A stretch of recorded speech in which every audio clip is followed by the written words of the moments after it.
Prisoners 2013, directed by Denis Villeneuve, is a movie that I took for granted.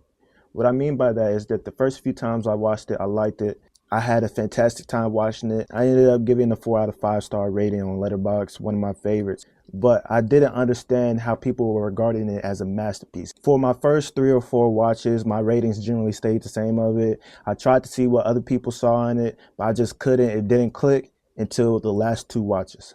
One of the biggest reasons that was holding me back from liking it more for so long was how straightforward I thought the story was. Spoiler alert, if you haven't seen the movie, stop watching now, go watch it, and then come back. Aside from the plot twist where we found out that it was the aunt and her husband who was adopting all those children, I didn't really think this story had much going for it.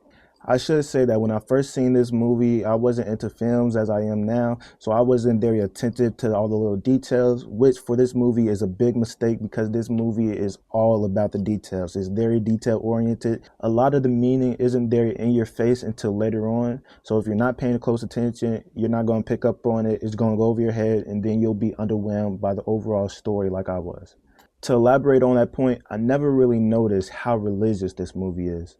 A year ago, if I were to ask you to put on a movie about religion and you were to put on Prisoners, I would think you're crazy, but now it definitely makes sense. Of course, by the end, we know the antagonist Holly and her husband's evil actions were motivated by the death of their kid, and so they started abducting children as a war they waged against God. But beyond that, there's tons of religious imagery that spread all throughout the movie. The film starts out with Hugh Jackman's character, Keller Dover, saying a prayer right before his son shoots a deer. There's a cross hanging from one of the car's rearview mirrors. There's a tattoo of a cross on the hand of Jake Gyllenhaal's character, Detective Loki. There's a picture of Jesus on one of the candles at the vigil that was held after the girls were adopted. And there's probably more that aren't coming to mind right now, but the point is that there are a lot of religious symbols that are innocuous enough to not draw attention to it right away, but it accumulates into the bigger story that's being told about the battle between right and wrong, good and evil, and sin and justice. One of the takeaways that the film leaves us with is that that's a very fine line, and we could easily cross it when we become prisoners of our own impulses. In my opinion, this is one of, if not the best acting ensembles of all time, which I'm not really surprised by because of how loaded this cast is. I know Hugh Jackman and Jake Gyllenhaal's performances are widely talked about from this movie and definitely well deserved, so I won't really beat in a dead horse other than saying that Jackman delivers one of the all-time best here, and Gyllenhaal gives an irreplaceable presence to counter him, but it's really the side characters that make this movie as extraordinary as it is. But 2 performances that kind of go under the radar when people talk about this movie is Viola Davis, if you can believe it, and Terrence Howard. There's this one shot of her the day after her character's daughter is abducted, and she just sits at the table with this haunted zombie-like expression, and she's not even saying words, but you could just feel all the torment that her character is going through just by looking at her face, and that's a haunting shot that has stuck with me all throughout the movie. And Terrence Howard, in my opinion, probably has the most impressive performance. Not the best, the most impressive, because we all know he can play gangster, but for him to turn it around and play this softer, more morally just character is something that I didn't really know he had. I'm not all that familiar with his work, but his acting in the film and in the bathroom scenes alone when Alex is being tortured makes me a big believer in his abilities. There's one line that he delivers in the midst of all that mess that's going on that really touched my heart. And it's when Franklin wants to stop torturing Alex, but then Keller asks him, "You think anyone's looking out for our girls the way you're looking out for him?" And Franklin responds with 2 words, only 2 words. This is the only way. Have you lost your mind, Keller? Do you have a better idea, Franklin? Do you? Go ahead, let him out if you want. I'm not going to stop you. If that's what you really want, you go ahead. You think someone's looking out for our girls the way you're looking out for him? I hope. The emotion that Terrence Howard delivers those 2 words with makes the lines so powerful and the scene perfect. And that's all without mentioning Paul Dano, who everyone besides Quentin Tarantino knows is a fantastic actor. Great performance from him in this movie, but there's one instance above the rest that's really ingrained in my brain. I can't stop thinking about it.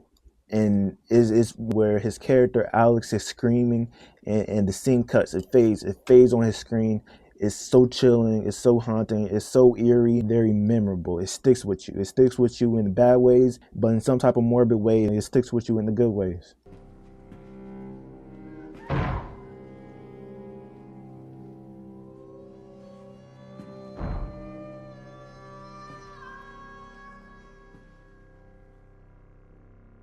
The cinematography as a whole body of work is one of the best in this movie that I've ever seen. The color grading is gorgeous. I was really in love with the yellow and orange hues, which is something that Denis Villeneuve films does well. If you've seen Blade Runner 2049, there are a lot of yellow and orange hues there.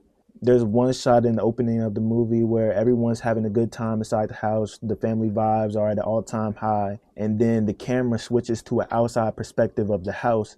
And it just zooms in on the house from a distance, and it's very, very ominous. It's very foreboding. Denis Villeneuve also has this very methodical filmmaking style where every frame is just so precise. There's limited camera movement, but when the camera does move, it's slow but very telling. There's a lot of meaning, a lot of weight behind it.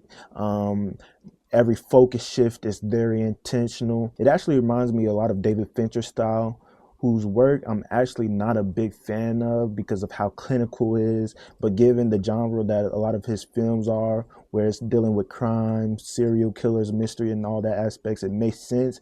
But somehow I'm a lot more appreciative of it and find it more appealing in Denis movies. I don't really know why. It doesn't make sense to me either, but that's just the way it is. I love the score in this. There's a lot of heavy tracks that I've added into my Apple Music playlist. And the editing is also great as well. I know a lot of casual audiences criticize the ending because we never see Keller get rescued, but I love it. It's a consistent narrative choice of an implied ending. We don't actually see Loki rescue Alex. We just see him get to the room in the building before it fades to black. And then we read about Alex getting reunited with his family in the newspaper in a later clip. We don't see the doctors administer aid to Anna. We just see Loki running into the hospital with her body in his arms before it fades to black again. And then the next scene, it shows her in the wheelchair. She's okay. And the ending continues this pattern where we don't actually see it, but we know what happens for real. This is one of the best paced 2.5 hour movies that I've seen. It doesn't feel like 2.5 hours. It maybe feels like 100 minutes because there's constant action and everything leads into one another. There's no wasted nothing in this movie. No wasted camera movement, no wasted dialogue. There's no filler of any kind. Everything means something, and the some things mean everything. There's a lot more I could say about a special movie like this, but that's the gist of it. If you want to see more content like this, leave a comment down below on what movie I should talk about next or what videos you want to see from me, and follow to see it.